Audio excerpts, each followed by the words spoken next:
there's a certain responsibility and a certain like obligation, and to myself too, and to the spiritual experiences. My near-death experience kind of started my journey. It wasn't the end of it at all. So, but it was back in 1976, so there was no internet. I knew it happened and I knew something changed in me, but I didn't even know it might be something I could find out what it was. And through great coincidences, which of course we know spiritually they're not coincidences, I met people, teachers, and I learned, and I'm still trying to learn what happened to me in my near-death experience. I remember leaving the party, walking through the crowd of people. I don't remember actually leaving that house, or I have a little fuzzy vision in my mind about walking to the car, and then the next thing I remember, I was out of my body, white light all around me, looking down. The car was really smashed. My body was leaning against the tree with my legs out. There was a police officer crouching over me. And the feeling part of it is what really impressed on me. And so there wasn't much information in my mind. This was what I saw. And so behind me there was a big circle, another shade of white, and within there was a being of white. Still have the scar. It goes all the way back here. And, my head was smashed open, blood and all that, but it seemed all right. Like, it didn't bother me at all. The being behind me said, "You have to go back. Your father wants you to stay." I knew right then the father was God, not my physical father. So I went back into my body and came to 3 days later in the hospital. It was discovering kind of what happened as I went along, as opposed to really knowing what happened when I came to. One day I was sitting in my apartment and someone just knocks on my door, and this beautiful woman was there, and she said she was a sister of a friend of mine from Colorado, one of the people I mentioned my experience to, and this woman at the door said, "My sister told me some cool things about you, and I know a teacher that teaches about what happens after we die, and I want to introduce you to him." And just that she showed up at the door without me even looking to find out. So she introduced me to this teacher who I started to get a little glimpse into what happened to me. Before my near-death experience, I actually saw my passed-away grandfather in a movie theater. Yeah, it was kind of bumbling and fumbling through this experience. And when I look back, like, why didn't something in me make a big deal about seeing my grandfather? And it was kind of a profound experience, but I didn't really mention it to anybody again. So this woman introduced me to this teacher, and we're talking about Rumi. I have my Rumi puppet there. He was a Mevlevi sheikh, and they're the Sufis that follow the teachings of Jalaluddin Rumi. So for the first 10 years of my journey after that, I was studying Rumi very seriously and learning about. So the love he talks about is the closest thing that I've seen written that describes that love, that's I experienced. Meeting this Sufi sheikh, right away he said to me, "You're a sensitive." And I knew that was a good thing because he has a book and his teacher referred to him as a sensitive. And he taught me a lot of stuff. And but the thing that really anchored it in for me to start to really realize what was going on. So after my near-death experience, my hands, and it still happens quite a lot, if I touch someone, they become very warm instantly. And again, my feeling, my kinestheticness is a big part of me. So part of the whole story was I got in another car accident after I was working for my dad for a while. It wasn't such a bad car accident, but the next day I woke up, my shoulders and lower back were hurting. And I knew it was partially from stress and a little bit from the accident. I thought I just needed a vacation, so I went up to Vermont and visited one of the other students of the Sufi sheikh. And he suggested I try a polarity therapy treatment. And I did, and I had another profound experience. I was on the table. So polarity is very gentle, hands-on healing work. And I was just having flashbacks from my childhood, all this stuff, a lot of emotions coming up. When I got off the table, I was going to complain to the woman that it was so short because she said it would be an hour. I looked up at the clock before I did it, and I was on the table for 3 hours. So it was like another timeless experience with this incredible loving energy coming in. She suggested I do more sessions and knew someone near where I lived. After a few sessions with this woman, the woman said, I'm teaching a class. I think you'd like it. So I started to learn to do polarity. When I started using my hands, a lot of the stuff I learned in my near-death experience, a lot of the stuff I learned from the Sufi sheikh started to become real to me because I could really feel what was going on with people. And my intuition was, used to be. And even now I work over Zoom, I hold my hands up like this because I'm feeling the energy and I'm holding the energy. Even though people are, like yesterday I had someone in India, which I love when they're so far away, but it's like they're right there and my hands are on them healing. You don't want to be arrogant about it, but you have to be kind of arrogant about it because you have to trust. There's a thing of knowing that you know. Something that happened was I was teaching a class at the University of Bridgeport in Connecticut. It was on mindfulness and meditation. And the woman said, I'm teaching a class about death and dying. And I said, I had a near-death experience. And I'd heard that term, but I didn't realize it was a thing. And she said, you have to come talk to my class. So I posted something on Facebook, and so many people were interested. And it was kind of like, what a relief. I can share this part of me that is so important and that I've been almost hiding for all these years. I am so blessed in what I get to do. Sometimes I work with people and they get better in 2 seconds. Not always, and so I was kind of whining to myself, that hasn't happened in a long time.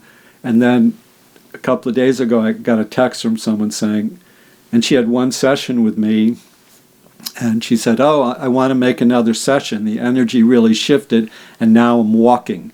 And even though I'm using 2 poles, I haven't walked in 7 years. When I see people, I do see this goodness in them that is, this grand goodness. And when I can help them connect with that, and then they heal, which is really amazing. And I like when I have people in different countries. So this person was in South Korea, which I had never had a client before.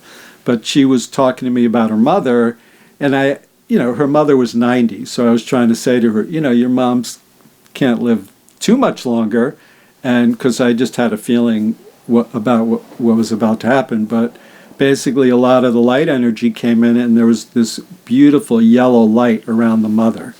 And it has happened before when I see that, and it's not that different from the healing is not that different from the energy of dying, which seems kind of, people don't really want to hear that. So after the session, she sent me a text the next day saying my mom passed away. And I said, you did a real blessing for your mom to have that session with me, because this light's around her now in the afterlife. And it was, right, there. Even now, there's different emotions. Like part of me is very happy about it, and the other part, kind of sad that she passed away. When I help people open up in that joyful, loving way, that's right. It's kind of a two-edged sword when you're helping people passing, because there's a sadness about people passing, and you miss them. I had a similar thing with my mom. I was sitting in the limo for the funeral. I was laughing 1 second, crying the next second. I'm sure people thought I was like crazy, but it was just the joy and then the sadness were so right there. But that joy, right, I say when people say I want to have a near-death experience, I say, no, you don't want to have that, because you want your body to be healthy. You want to choose into the spiritual light, and there's ways to do that, and that's all there is to it. I've had so many magical experiences. It's easy to remember, and it is the memory of my near-death experience really serves me well, but there are other ways to have that experience too. Yeah, some of the things were with the Sufi sheikh, and he could do. So as I said, I'm writing my book. So the person who told me about polarity therapy, it was in Vermont. And there's a big thing in the Mevlevi dervishes about roses. And I like roses. And, they're symbolic of the spiritual opening. And so the guy there had a rose plant in his house, and he said it would only open a few days before the teacher came, and it opened a little while before I came there, and I didn't even put it together in my mind because he said something kind of funny to me, and then I'm wondering if that had something to do with it. The Sufi sheikh, he was teaching this class in St. Patrick's Cathedral in Manhattan, and I asked him if I could be in the class. It was on sacred geometry, and he said, "You can't. These are advanced students. You don't know anything about it." And he ended up being right. But he said, "You could be my assistant," and basically that meant I could carry his briefcase, sweep the floor, move the chairs, do, all the menial tasks. And so I was there. During one of the breaks, he said, "Come into my office," and he was always joking around. So it was hard to tell if he was just pulling my leg. But he said, "Give me your hands," and he put my hands in his like this, and then he said, "There, you got it." Then I said, "What?" He didn't answer me, and then I went to walk away. He goes, "No, give me your hands again." He goes, "There, now you got it."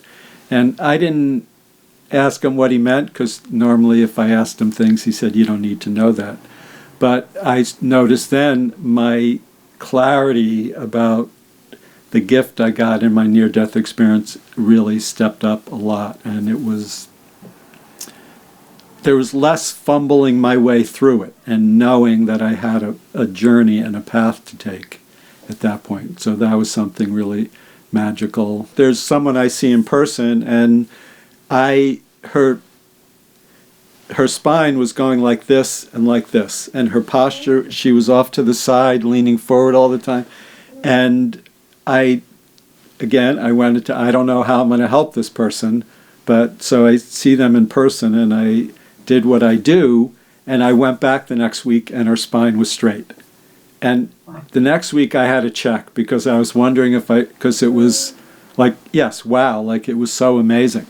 And she had been that for years, and it was just, and part of me doesn't even, like right now, I want to go back and check again, because part of me, it's like, how did that even happen? How could I say that I did something that facilitated that to happen, but I know that I did. So it takes a while to digest that stuff, for me, anyway. Yeah, it doesn't really feel that different. So I do I like it when people are really far away. I like sci-fi. There are people, like in Australia, it's a different day there. I think of it as like time travel in my sci-fi mind. But it is, when I do that, it is like they're right there, and I'm holding the energy around them. I even move my hands like this, like so I'll be looking at someone and I see sometimes it's just darkness in a certain part of their body. I'll hold my hands like this and then start to see that alleviating. And sometimes I see a hand of some spiritual being reaching into the person and working on them. That happens once in a while. Something that happened not too long ago was this man, I don't even know who it was, and the spirit was coming and observing the sessions with this woman. She had a stroke, and she's coming along slowly. It's not one of those instantaneous healings, but so he was there for a few of the sessions, just kind of observing the healing and her illness. And then all of a sudden he was gone, and then there were like these 3 little angels there, but they were there to observe her getting better. And I thought, oh good, I hope that means she's actually getting better. And part of that was in the beginning when I was working on her, it's like I'm kind of drawn to things, so it was more in her energy field, and then it started to shift more to her body. And so she started talking some, so there are signs that she's getting better, but I'm hoping that these 3 angels, they're there to observe her get better. In this case, they're not participating, so it's kind of interesting. They're there to learn something. I think sometimes they come in to just get some of the human experience. So, we're kind of cool because we can exist on the physical and the spiritual and all the different levels, and the spiritual beings can only exist on the spiritual level. So I think they come in to learn about that from us. Sometimes it happens in 1 second. So yeah, so there's, yeah, I mean, as you say that, the energy starts to come in. So yeah, you can focus into your heart a little bit instead of into your head. And sometimes we get to understand it, sometimes it's not at all. There you go. See, you're good and quick to be able to do that. So you asked about working on myself. It's way harder than working on someone else, that's for sure. Yes, so there's burdens in the world that, you know, it's easy to say this stuff and know it for other people, and then for ourselves it's kind of set up that way so we have our karma and we get to learn. So there's part of remembering to love yourself. And yeah, you can let your heart open up and let that energy be there for yourself.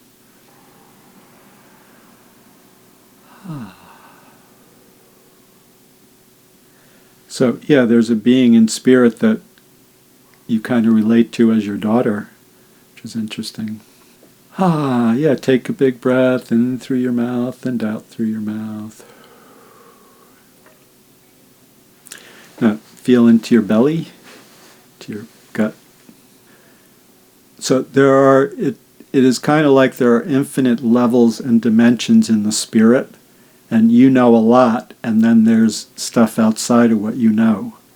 And so sometimes, in one way, if you knew this, you would be healed, but since you don't know it, it's something outside of that.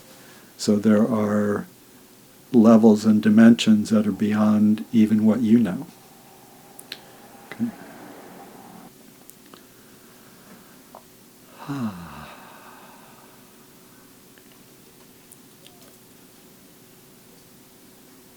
How are you feeling now? Well, immediately it was wild. Uh, Immediately, Lawrence, I felt a shift. Cool. There was a lot of intense pain, and it went like all of the intensity went away immediately. Yeah, the burden. Yeah, I became aware of my burden. Yeah. I was seeing a scene, it almost looked like in ancient Greece. Then there's stuff lining up in your heart and your gut. You have a lot of, like, that you should know. Part of my writing of my book is going back and looking at other interviews I did, and there was one, it's called Near-Death Experience Healing Better Than What You Could Imagine, or something like that. And I got so much out of watching it. There was so much healing energy coming from the video. It was a live thing, and so I was able to work with people. It was just, I don't know, I would encourage people to watch it. Yeah, have hope, find out what's awesome about you and do it. A lot of people come to me after they've tried every medical thing in the world, you know, and you feel kind of bad for them that they don't know about this up front. And sometimes, yeah, all sorts of stories, but I love it. It's the coolest thing in the world. It is like Star Wars to me.